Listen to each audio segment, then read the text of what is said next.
Well, a very good evening to you and you're welcome to News Night here on Metro TV. I am Ania Fampofo and I'm live from the Ekuabohima studio at North Ridge into your various homes. Now, we'll take a look at the headlines of the stories coming up shortly.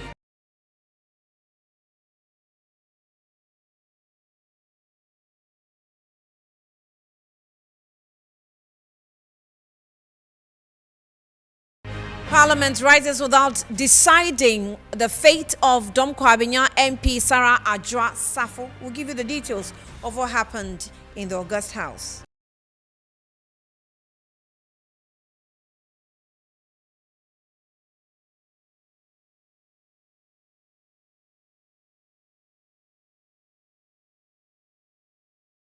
Meanwhile, minority in Parliament have called for extension of time for re-registration of SIM cards. And you know it's approaching just this end of the month.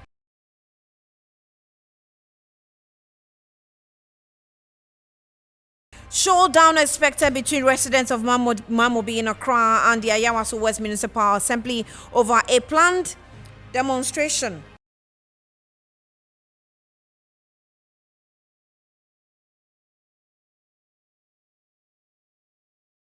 And in business tonight, Chamber of Petroleum Consumers warns government increased importation of petroleum products could destabilize Ghana's forex market.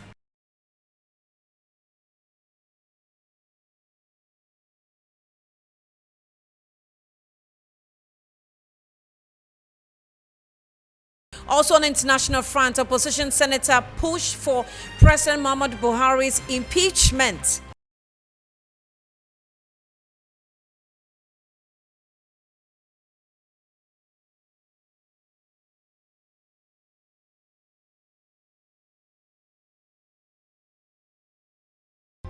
We're streaming live on social media. It's Facebook, Metro TV Ghana. On Instagram and Twitter, it's Facebook_GH. Also follow us on channel 277 on DSTV. Let's take a look at the stories into detail. The Executive Director of Parliamentary Network Africa, Sammy Obeng, has asked the House to expedite action on the Domko Abinya seat and declare it vacant. Sammy Obeng, who spoke on Metro TV, said it is not done. If not done, MPs will continue to flout parliamentary rules and regulations. The debate on whether to declare the Domko Abinya seat vacant has attracted many opinions. While some have suggested she be allowed to appear before the House, others are of the view she has not taken advantage of the opportunity given her.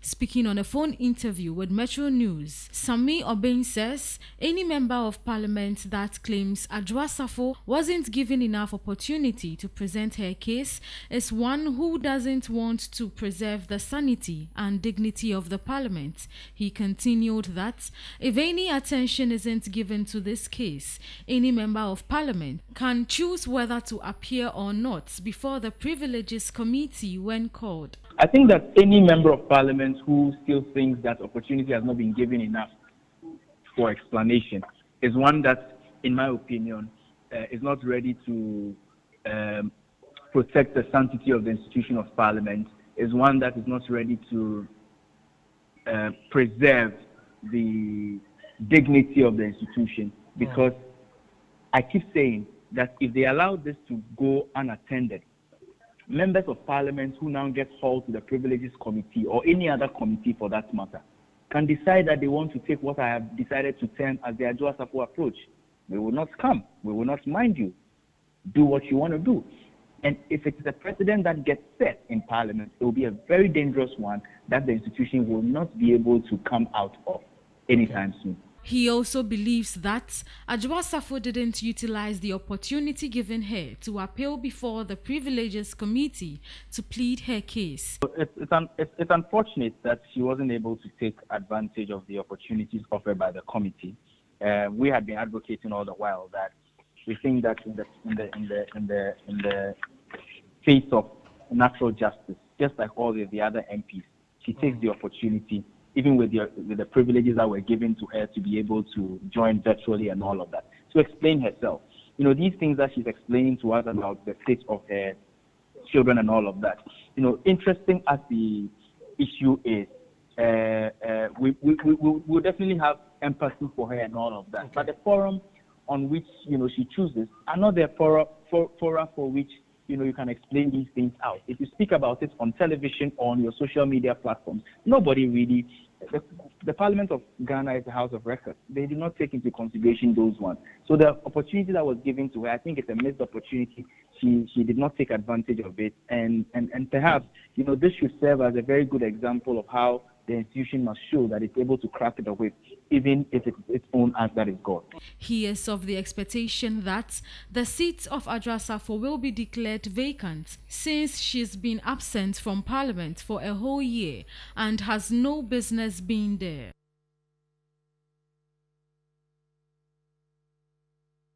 Now, to some other stories still in Parliament, the Speaker of Parliament, Alban Babing, has deferred his ruling on the Privileges Committee's report for 3 absentee MPs. Now, his decision to delay his verdict until the next sitting came after a lengthy argument on whether or not to debate the report on the floor of the House. There is more in the following report.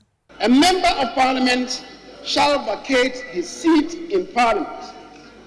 A says, upon a dissolution of Parliament. If Parliament is dissolved, vacancy is declared for all of us, collectively and individually. There is that automaticity. Mr. Speaker, B says, if he's elected Speaker of Parliament, Mr. Speaker, the Speaker of Parliament, Speaker Doajaho, was a member of Parliament, duly elected by his constituents. When he was nominated and indeed elected as Speaker of Parliament, the Speaker, immediately after the election, his seat fell vacant. There was that automaticity. The Speaker, now let's come to 97. 1C. It says, a member of Parliament shall vacate his seat in Parliament if he is absent. I'm to remind him that I have no problem with members of Parliament who are in breaches of this constitution must be held solely responsible to those breaches. And there should be no cover up for any elected member of Parliament when you absent yourself without permission in writing from the Speaker for 15 days consecutive. But Mr. Speaker, the 3 you referred to, it says to the Privileges Committee. So Mr. Speaker, I have a question to ask even before he proceeds. So the Privileges Committee report they have given to us, to do what? To do what? What is Parliament to do? It is not for me to express my own opinion, but my opinion will be that this is Parliament, this House, the elected MPs, 275, we are Parliament. Therefore, if a report has been submitted to us, we must take a decision as a House on that report. As a House, elected members of Parliament. That is what happened in 2005 when the Amwate thing happened. So let's not change the rules today because we may not want an Ajua Sanfu or a Henry Cote or a Kennedy Japan to be subjected to the full requirement of the Constitution under Article 97. And I need time to submit to this House a reasoned, written ruling. I cannot, in the haste of today, give you the ruling. In the circumstances, I will urge this House for us to call it a day.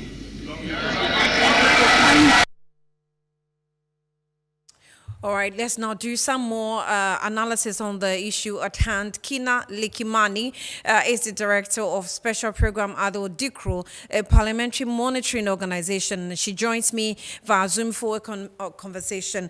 Akima, thank you so much for your time and good evening. Welcome to News Night. Now, should we as Ghanaians be worried at the pace at which Parliament is acting on absentee MPs? Yes, because this is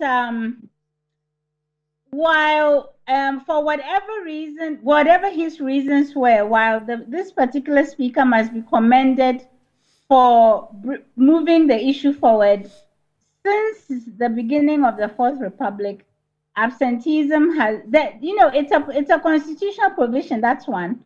There are laid out rules and procedures in the standing orders. So it's just an issue of asking those who violate 97(1)(c) to appear before the privileges committee. We haven't even got to like your seat is vacant, and past speakers have not dealt with this for whatever reason. The Right Honorable Abeng has chosen to move this forward. So we think it's been slow up until now. Today we wanted to see some resolution on one particular matter, but he's asked for more time, so he has the time, I guess.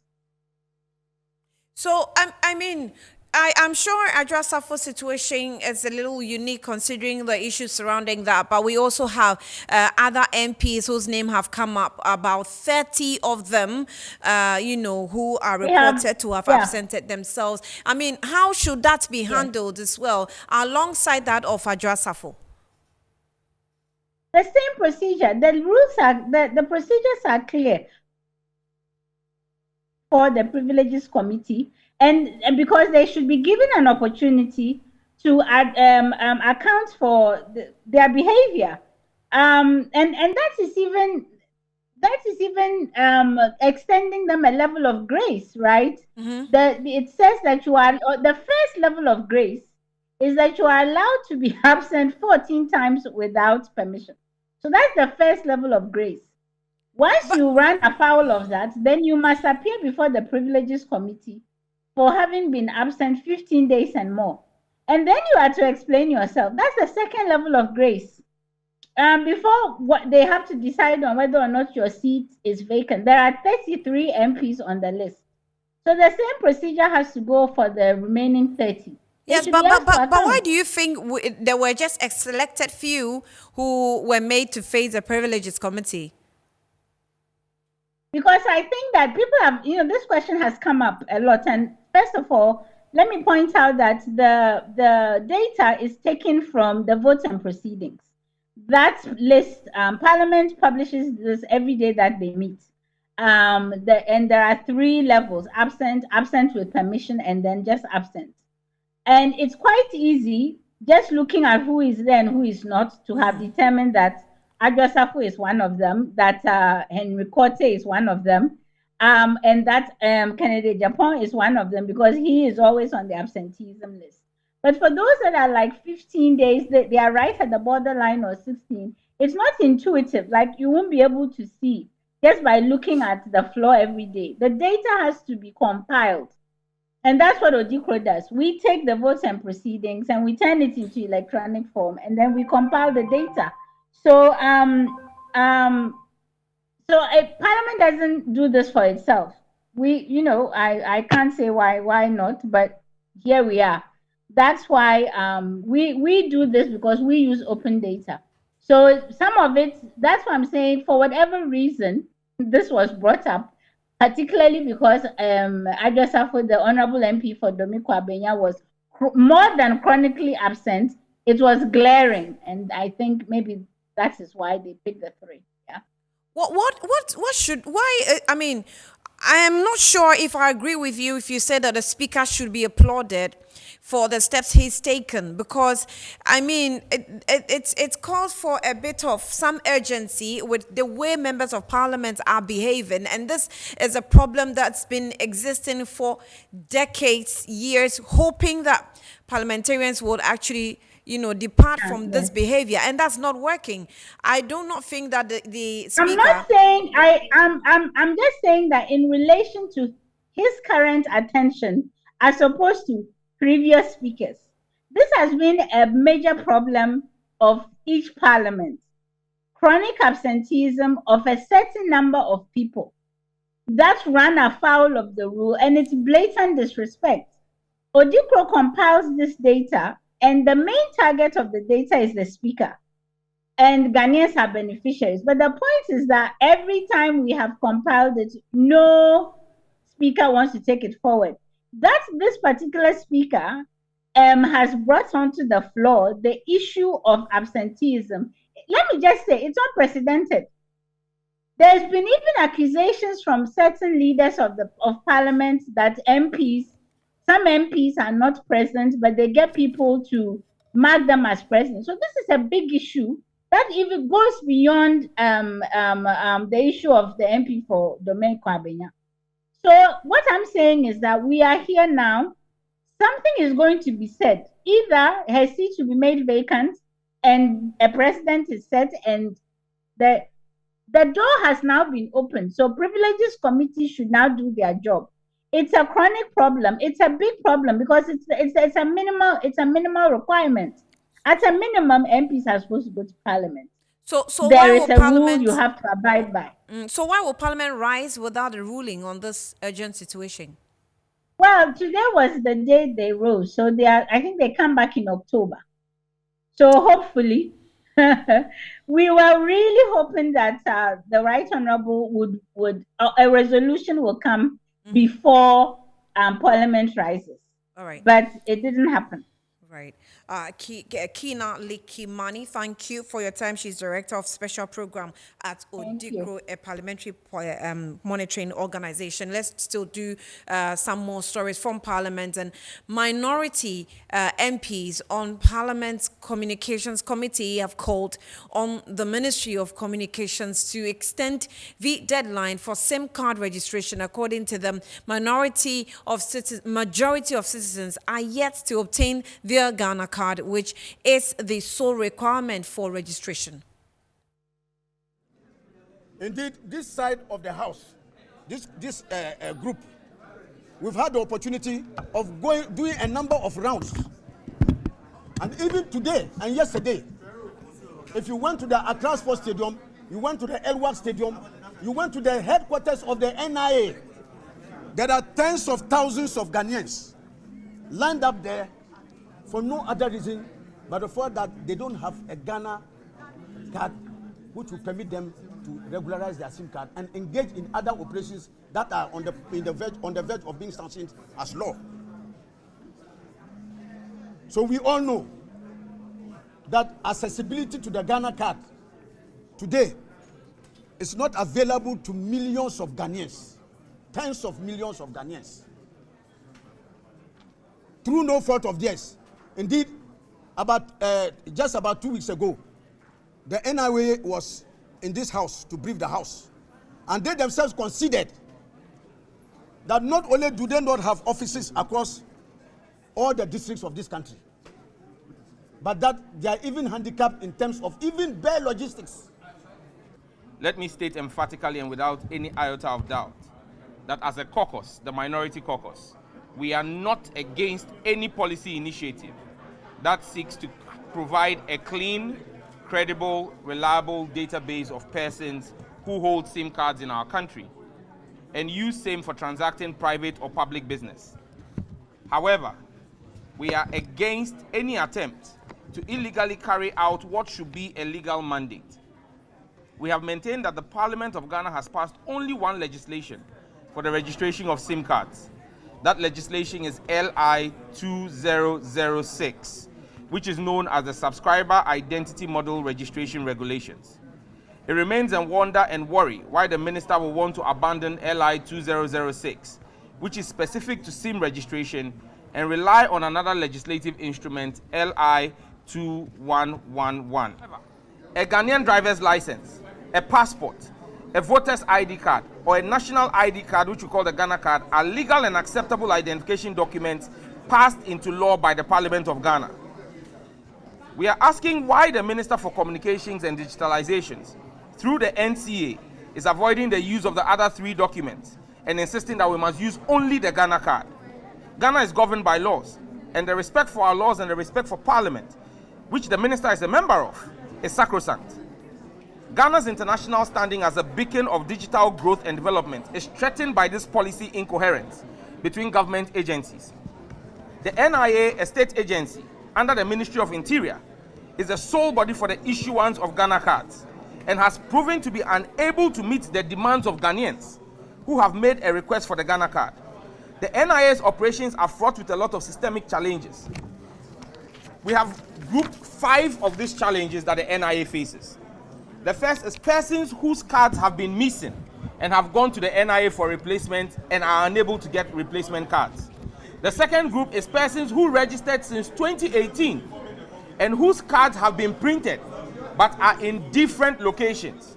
The third group of persons are persons who registered but have errors on their cards. These errors are either a wrong picture or a misspelled name, and the NIA is unable to correct those cards. The fourth group of persons are persons who have married or have had change of names, and those do not match with their Ghana cards that were issued and want new Ghana cards issued. And the last group of persons are persons attempting to deal with all the issues above and have gone to re-register, but the system has flagged them as double registration. All of these individuals are unable to access Ghana cards. Some of these persons have traveled the length and breadth of our country in the past 6 months and trying to get rectification of these challenges to no avail. If one state agency has failed, why would another state agency blame and punish the citizens of our republic for the failure of another state agency? Right, let's do some more stories. And residents of Mammobi have threatened to embark on a massive demonstration against a planned demolition exercise which is scheduled to take place on Saturday. My colleague Derek Adote was in the community and has come through with the following reports. Here at Mammobi for developmental project, the municipal chief executive Mohammed Zakor gave them some 8 days to move out of the place, but residents are complaining that they have not got anywhere to go yet, and so they are asking that government finds them a place before the said demolition.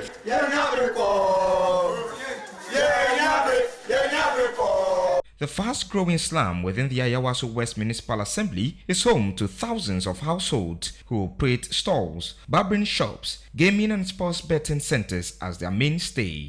I'm a barber, so it's not easy for me. It's not easy for me now. Look what I am. I'm a disabled. So if you break my job right now, where did I go?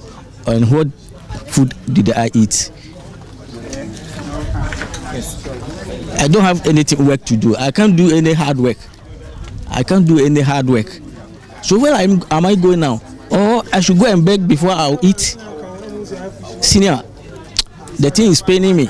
If I sleep, I didn't sleep. Me, if the machine come now, I will stay and the machine should kill me and leave the world. These people did not appear to be legal occupants, as they claim they make payment to the assembly.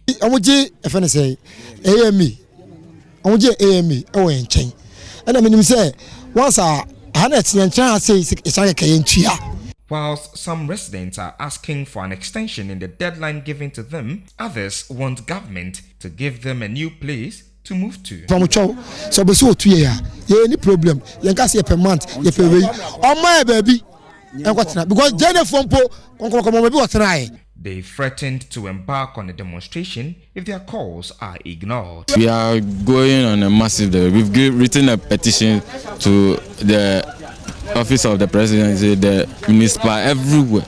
We are just taking, and we will do the demonstration. We've given the police a notice so that they allow us to have the demonstration. That's his opinion. But we, the youth, we are not going to agree. If it is war, we will war. If it is peace, we will be peace.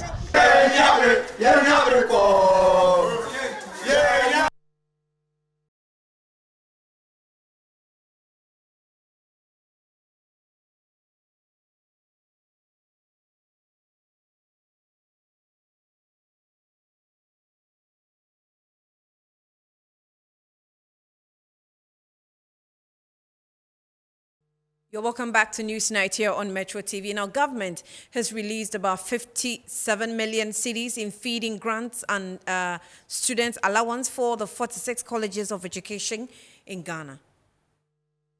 Senior high schools in the country are facing food shortages, a situation that has forced the schools to rely on churches and other benevolent organizations for support. Because sometimes when we go into the dining hall to take the food, we will take the food and you cannot eat the food. There is no oil in the food and some is salty again. Some of us, when we eat it, our tank, can I even show you? Look at my tank, that's the food. Wow. So I prefer taking my gari in the morning. I don't go for the breakfast. There's no bread. Similar situation exists at various colleges of education in the country. And they should also pay their arrears to the college or the colleges in Ghana so that they can also get money to pay their debtors for now because they are owing them. Executive Director of the Africa Education Watch says the situation has reached a tipping point. The issue is actually caused by liquidity factors. It is caused by the lack of disbursement of funds consistent with the cash flow projections submitted by the Ministry of Education to the Ministry of Finance, and also within the context of approved funds for the free senior high schools implementation in 2022.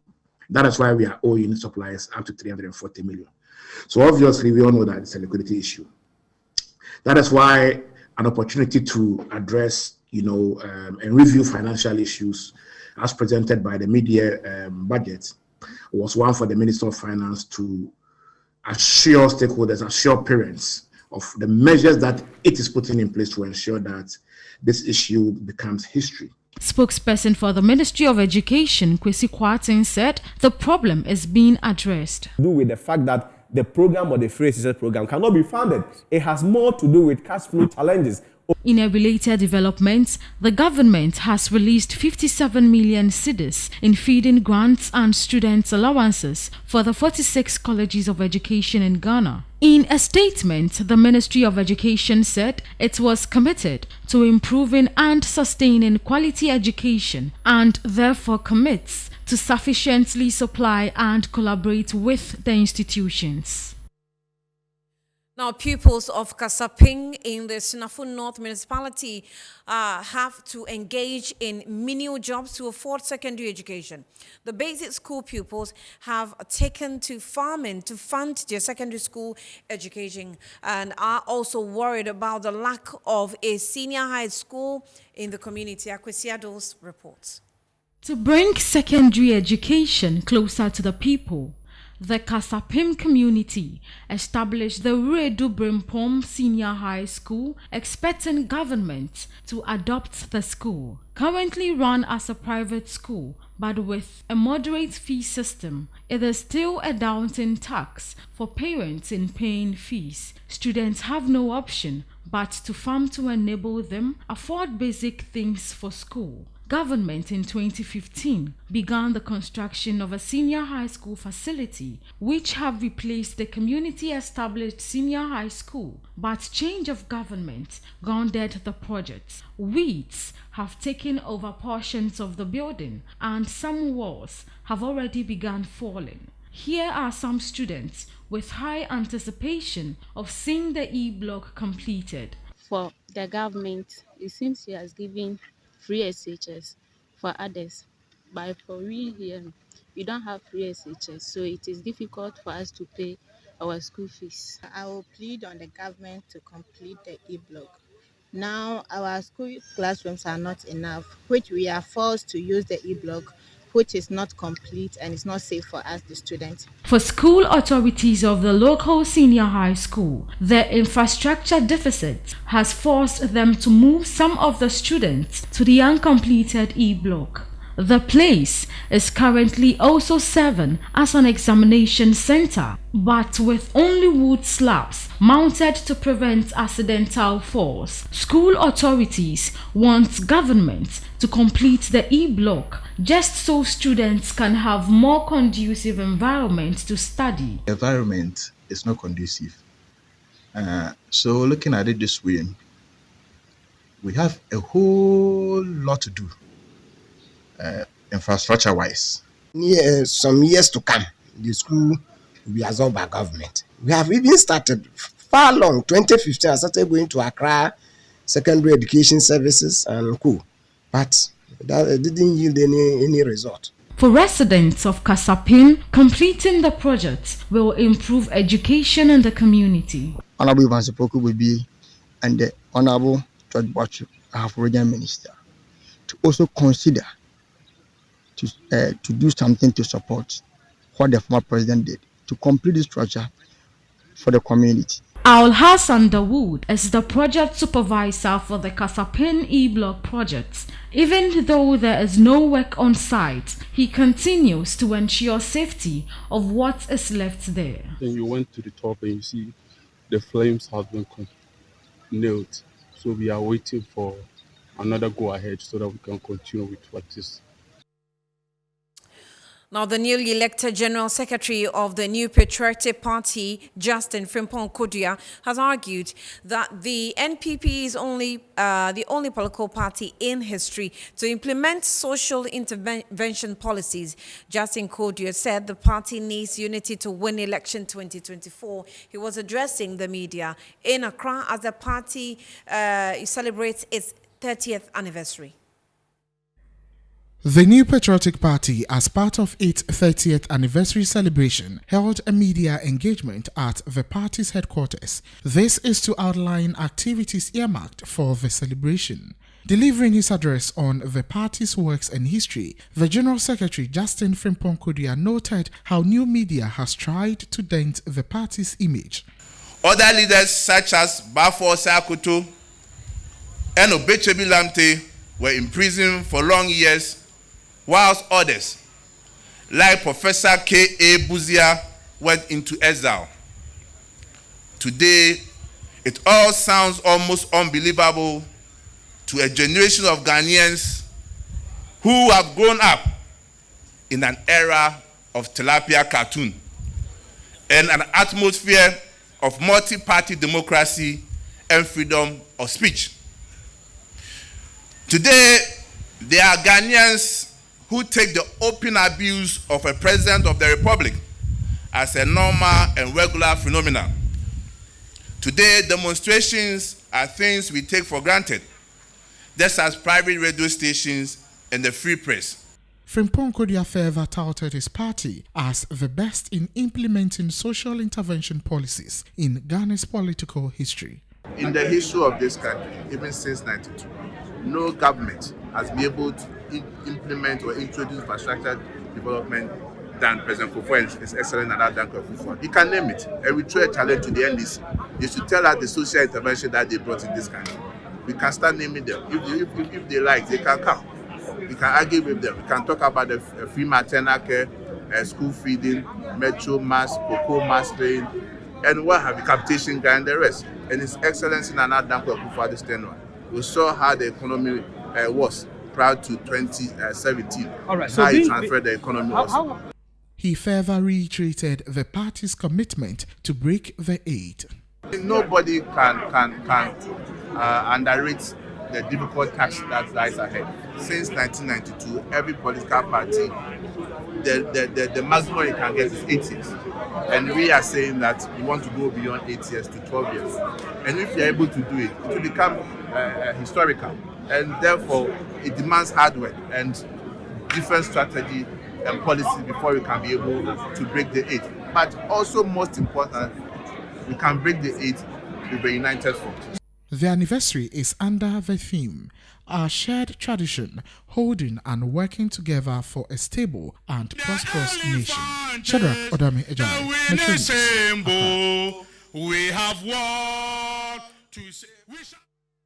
Ghana's police-to-citizen ratio falls below internationally accepted levels. Now, Deputy National Security Coordinator Kweku Asumeni, who is worried, says the 1:200 ratio is bad and has called on private security organizations to fill up the gap through training for the recruits.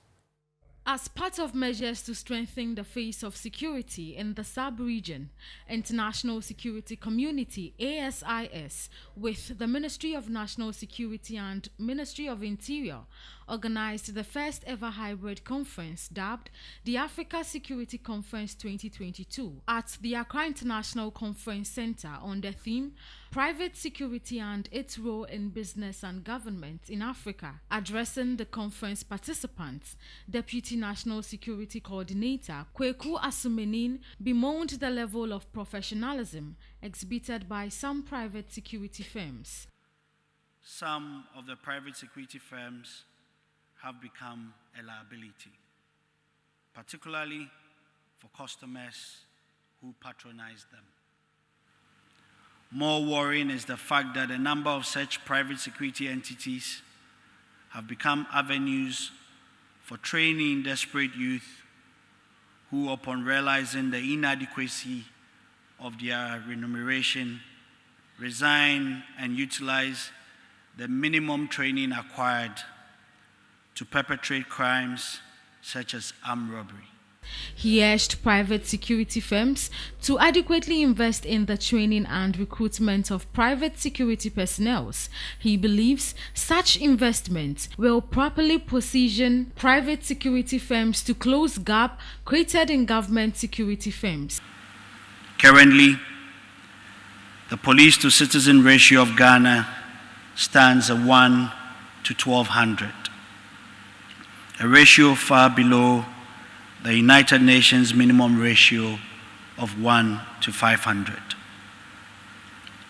Evidently, this presents a huge deficit in terms of the policing needs of the state, which obviously cannot be filled by government alone. Again, it presents a golden opportunity for the private sector to fill the gap. A two-day security conference is expected to continue on Friday, July 29, 2022, to further broaden the conversation on security in the sub-region and how to properly upgrade existing security systems. You're watching News Now here on Metro TV. It's time for us to take business updates with Winston Taki shortly.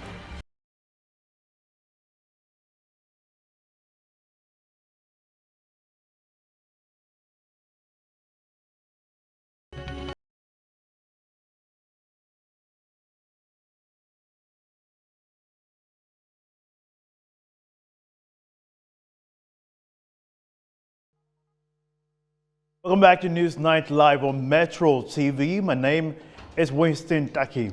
And now to a first business story. A former finance minister, Seth Tekpe, has disputed the Bank of Ghana's claim that it's not printing any fresh currencies. According to him, the BOG's financing structure will later hurt the economy before the end of the year. So zero financing, which we were compelled, to enforce rigidly, is out of the window. So various figures are coming out now that in 2020, 10 billion, if you remember, was released. It wasn't attributed to COVID right now. So as you can see, 22 billion, but in the revised budget, 8.3 billion only has been shown, right? But yet we have 22 billion, from BOG.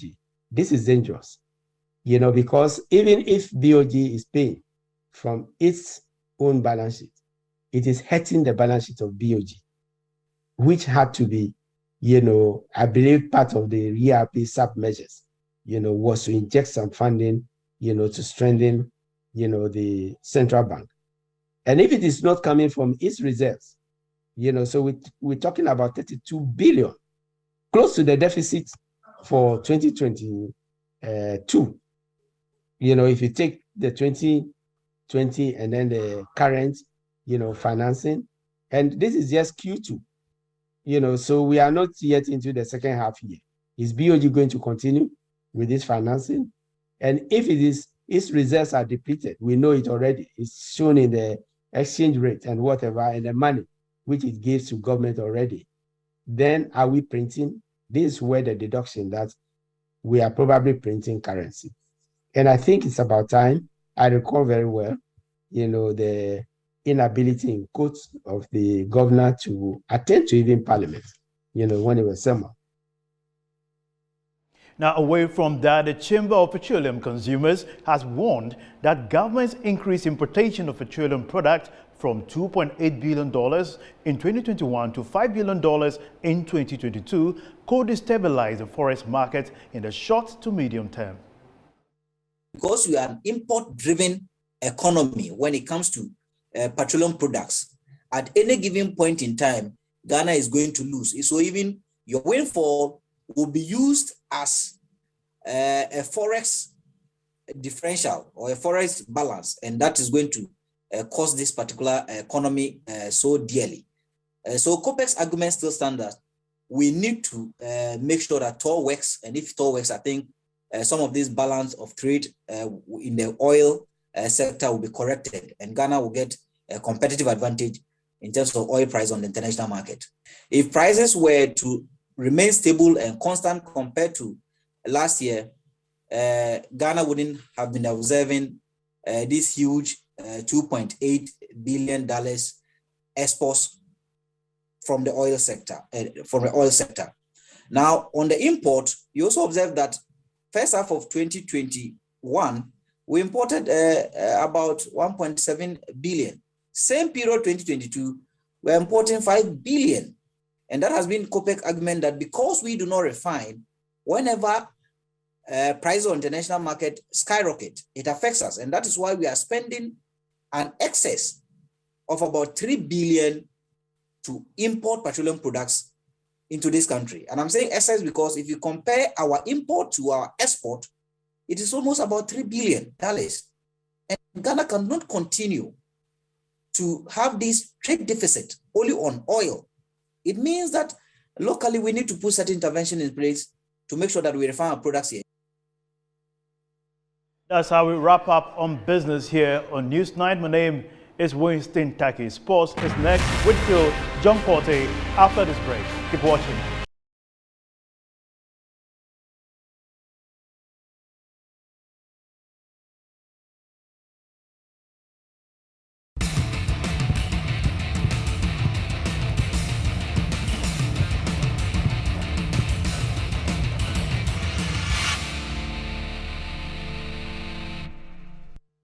German driver Sylvester Vettel has announced that he'll be quitting the sports at the end of the season.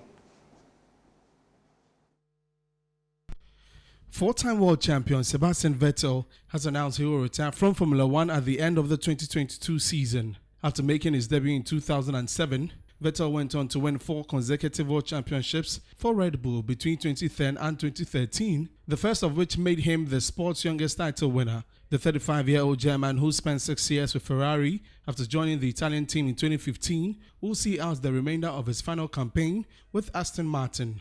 Vettel is currently third on the list of all-time Grand Prix winners with 53 victories, trailing only Lewis Hamilton and Michael Schumacher, while his 13 victories in 2013 leaves him tied with Schumacher for the most wins in a season. I know how much I can give and dedicate to this sport in order to also, achieve the things I want to achieve.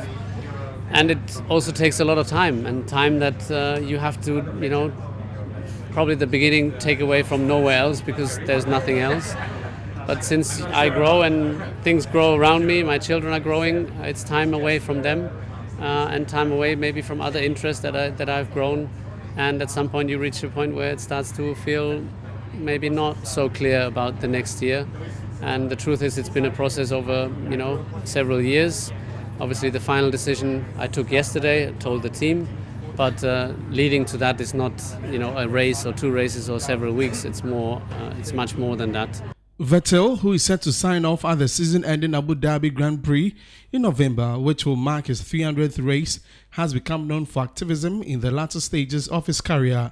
Early in 2022, he was the first driver to announce that he would not race in Russia following the country's invasion of Ukraine, while he recently became the first F1 driver to feature as a cover star of the LGBTQ publication Attitude magazine. It is a bit strange to... Well, away from that, let's move to India because Ghanaian chess players are preparing for the World Championship. They say they will be ready.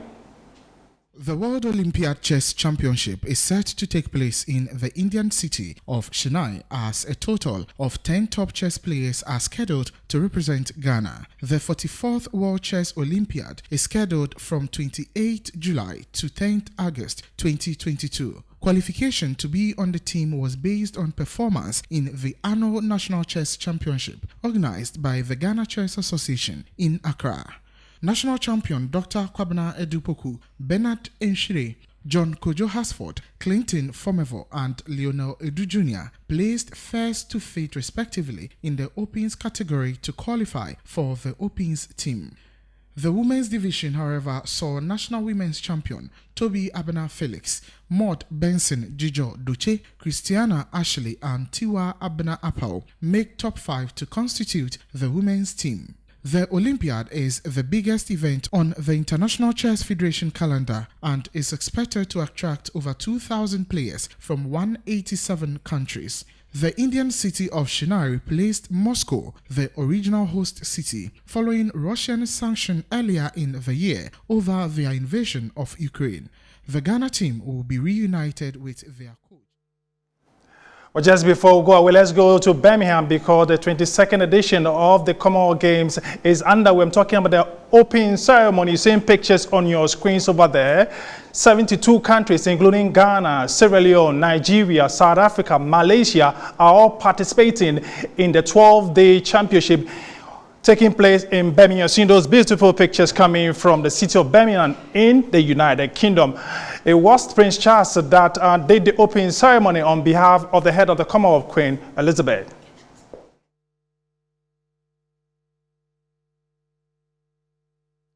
Well, that's your sports. My name is Phil John Quarty. Up next, Showbiz.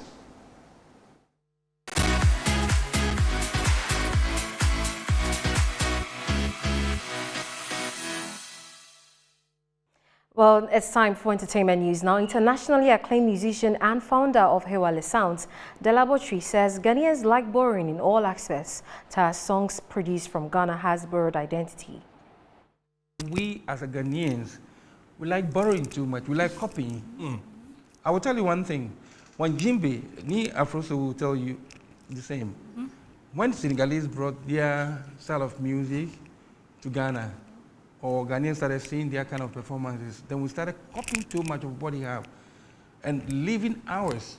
We have a lot of drums that they don't have. We can carve our own Kwalango drum, they cannot carve it. We can carve their djembe, all right. We can carve our own fonton from drums. We can do our own jili, which is a xylophone. We can do setru, but they don't have it. We like copying too much. That is how everything started. If a cultural troupe is playing a traditional music from Burkina Faso or Mali. I remember when in Bende came Ajido, Pan-African Dance Ensemble from the UK brought it to Ghana during the Pan-Affairs program. Then everybody wanted to do the same thing. Everybody wanted to do the same thing. Now when it came to Hip Lifetime, everybody wanted to do the same thing. Well, that's it for entertainment news on Newsnight. My name is Harriet Adiani. Well, Harriet, thank you so much for the entertainment news. Now take the international stories.